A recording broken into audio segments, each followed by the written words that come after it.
All right, guys, AlGaldi here. It's been nice in the midst of everything going on to have Redskins news, to have NFL free agency to get into. So we'll talk about it here a little bit right now. Some thoughts on what the Skins have done so far in free agency. So I know there's been some angst of, well, they haven't done enough and they had all this cap space and why haven't they done more? I think with free agency, and we certainly learned this in the Vinny Serrato days, it's like you have to sort of be patient and measured, and you don't judge the thing now, you judge the things 12 months from now, right? So with the Skins so far, I love the Kendall Fuller acquisition. I think that makes total sense, and especially when you look at the cost of Kendall versus the cost of some of these other corners, I'd much rather have Kendall Fuller at $10 million a year versus, say, James Bradbury at $15 million a year, or Byron Jones at $16.5 million per year. Kendall Fuller is young. He's versatile. He's a guy who we know. He's a guy who's extremely studious and diligent, and he applies himself to his craft. I think it's a terrific acquisition. I think it's a guy who's going to help this Redskins secondary. He's someone who's never should have been traded to begin with, so that gets, I think, an immediate thumbs up. The other moves have been more fringe moves, right? Things like re-signing John Bostic and bringing in people like, say, Logan Thomas and Cornelius Lucas,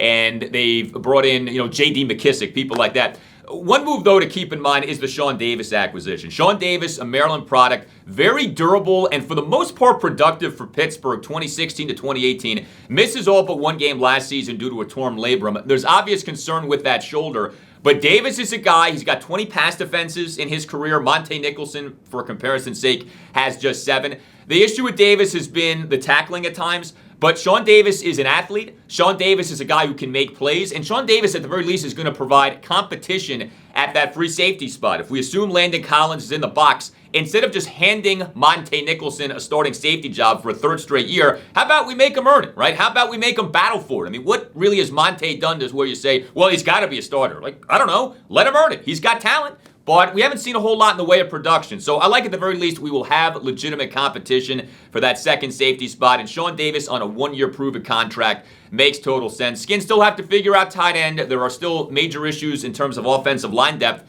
And oh yeah, they still got to bring in another quarterback.